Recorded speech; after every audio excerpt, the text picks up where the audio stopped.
생각되는 거냐 이거죠.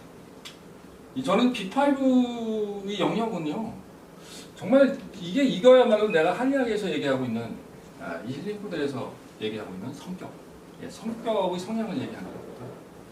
사실 저는 빅5에 대해서 깊이 처음부터 잘 알고 있지는 않았어요. 한의학이라는 영역에서 오행이라는 구분 분석의 영역, 5가지 성향으로 구분해나가고 있는 부분하고 이상하게 빅5라는 것을 보면서 이건 뭔가 연관성이 있네 라는 것을 확인했습니다.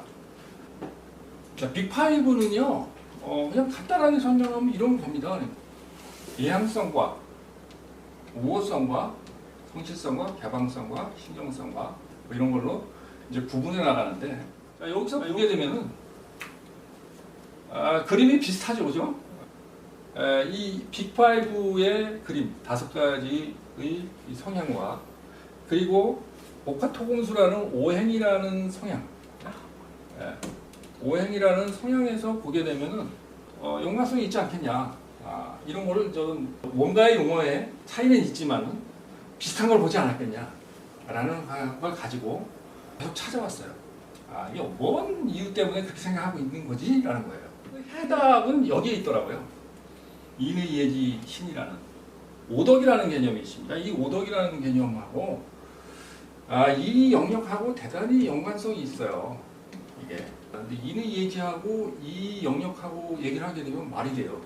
뭐냐면 어진 마음이라는 거는요, 부모가, 엄마가 자식을 기르는 마음과 같은 거예요.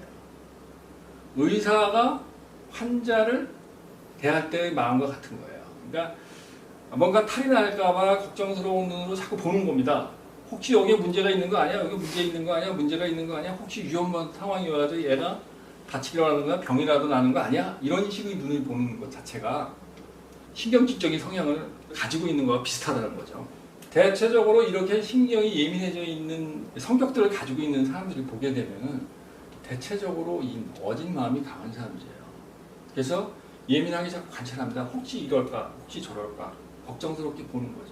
거기에서 제대로 잘 안 보인다는 건 분노.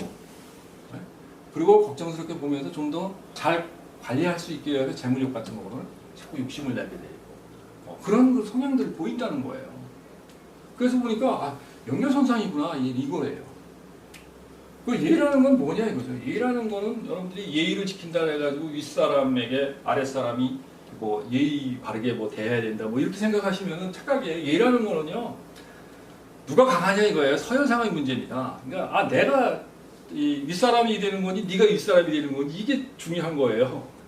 내가 윗사람이 되게 되면 내가 다른 사람은 아랫사람으로서 부릴 수 있으면서 자기를 표현하려고 하는 그런 성향들이 강하거든요. 그게 바로 예행성이에요.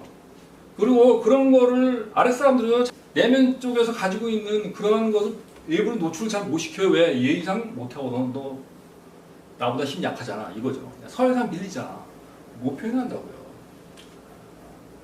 예라는 건 결국은 예형성의 성향하고 연관성이 있다는 겁니다. 그리고 이런 성향들은 대체적으로 기쁨을 추구하고요. 그리고 다른 사람들에게 자기를 과시하려는 명예욕으로 도출돼 나옵니다. 상당히 의미가 있는 얘기예요. 그리고 이제 우리가 이게 신이라는 건 믿음을 얘기하는 겁니다.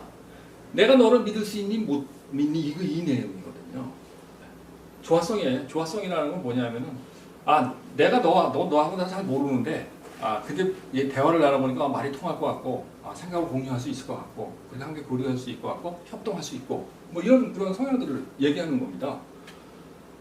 그런데 생각을 해보세요. 이게 이 조화성이라는 거 항상 또 반대로 베타성이라는 거 항상 반대로 가지고 있는 겁니다. 그러니까 내가 너하고 조화를 하지 못했더니 어떻게 되죠? 반대로 적으로 삼죠. 적으로 삼는 건데 이 적으로 삼았을 때의 선택이 뭐냐면요, 이겁니다. 정복해서 먹어치우는 거예요. 제압해버리는 거예요. 반대적으로 생각하는 거죠. 그런 건 뭘로 판단하냐? 생각을 통해서 판단한다는 거죠. 조화라는 것은 어떻게 보면 믿음과 엄청난 연관성을 가지고 있어요. 연관성을 가지고 있는데 그 연관성은 항상 그거죠. 우리가 생각했을 때 믿음이라는 거는 정말 상대방과 내가 협력하고 협동하고 평화롭게 조화롭게 사는 것을 의미하는 거 아니에요. 그 반대에 좋아할 수 있는 사람만 그렇게 하고 그렇지 않은 거는 어떻게 공격하죠. 네. 그런 공격성도 같이 가지고 있다는 거 이것을 알고 계셔야 돼요. 네. 그래서 사실 믿음이라는 이 종교가 말이에요. 전쟁을 가장 잘 일으키는 역사적으로 보면 종교 때문에 전쟁을 일으키는 거 많거든요. 뭐 때문에 정복력, 식욕이라는 정복력하고도 관계가 있어요. 그렇게 보시면 됩니다. 빅5에서의 성실성이라는 것은요. 의를 얘기하는 겁니다. 의로움을 얘기하는 거예요. 의로움이라는 게 뭐죠? 정의로움. 옳다라는 것에 대한 집착이죠. 옳다는 것에 대한 집착인데 사실 그 옳다는 것에 대한 집착이 말처럼 그렇게 되는 거냐 이거예요. 이 성실성이라는 것은 옳은 것에 대해서 되게 성실해요. 근데 내가 틀린 것이다 이거예요. 저거 옳지 않다라면 성실해지겠어요 이 사람이? 절대 안 성실합니다. 아이 뭔 소리 하는 거야 나 그거 안 해. 이죠. 리젝트 해버립니다. 성실이라는 개념은요 항상 의로움이라든가 이런 것이 같이 붙어 다닌다는 거예요. 근데 이제 그런 것들이 잘 안 돼줬을 때 어떻게 하죠? 네. 근심과 걱정과 슬픔과 이런 감정들을 휴게해야 되죠. 근데 성실한 사람들이 근심 걱정도 많고 슬픔도 많아요. 왜? 그것 때문에. 그리고 이런 성실한 사람들이 성실하게 일하다 보니까 어떻게 되죠? 네. 쉬고 싶죠. 그리고 또 더 중요한 건 뭐냐면은 이거는 옳지 않은 일을 하는 것 같아 그러면서 되게 게을러져요. 그리고 되게 불성실하게 되어버리고요. 어떻게 돼요? 어디 가서 뒤집어서 자는 한이 있더라도 일 안 하죠.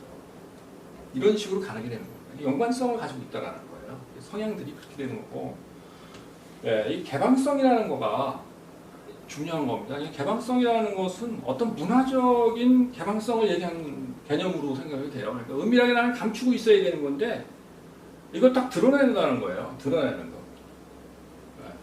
그걸 뭐라 그러죠? 지혜죠. 이 지혜라는 것은요, 은밀하게 남모르게 싹 음모를 꾸며가지고 상대방을 제압해내는 것을 다 지혜로움이라고 봐요. 그러니까 제가 보면 같은 경우도 상대방은 속이잖아요. 그죠? 그런 그 지혜로움을 통해가지고 뭔가 내가 원하는 걸 얻어내는 거예요. 근데 이게 개방성하고 밀접한 관련이 있다는 겁니다. 그러니까 뭔가 내가 밖으로 드러내가지고 뭔가를 해내고 거기서 어떤 성취를 얻어내고자 하는 것. 그게 항상 뭐가 되죠? 우리가 얘기하는 세교. 세교이라는 거는 섹스만을 의미하는 게 아니에요. 우리가 보통 얘기하는 폼생폼사. 세교입니다. 그것도. 내가 좀 멋있어 보이고요. 내가 좋은 옷을 입어 보이고요. 내가 좀 명품 가방을 듣고 싶고 그것도 세교이에요. 엄밀하게 얘기를 하면은. 자기를 드러내서 개방시켜 놓는 거죠. 나는 이런 사람이야 라는 거죠. 예. 그게 어제 문화적 욕구로 나타나요. 예. 역사적으로 보면. 이게 지혜하고 연관되어 있는 거예요. 그래서 어떻게 보면 이게 5가지 이 성향들은 대단히 밀접한 해석, 심리적인 해석 기법이 되실 수가 있어요. 그래서 저는 빅5는 오운과 통하는구나 이렇게 이제 결론을 내렸습니다. 힐리포드에서 얘기하는 부분이죠. 이 오운에 해당되는 부분은 빅5와 통한다. 이거는 성격을 의미하는 거다. 그래서 어떻게 보면 이것이 구분해 주었을 때 이 556기는 이 빅5와 MBTI를 모두 포함할 수 있는 그런 영역이라고 보시면 되겠습니다.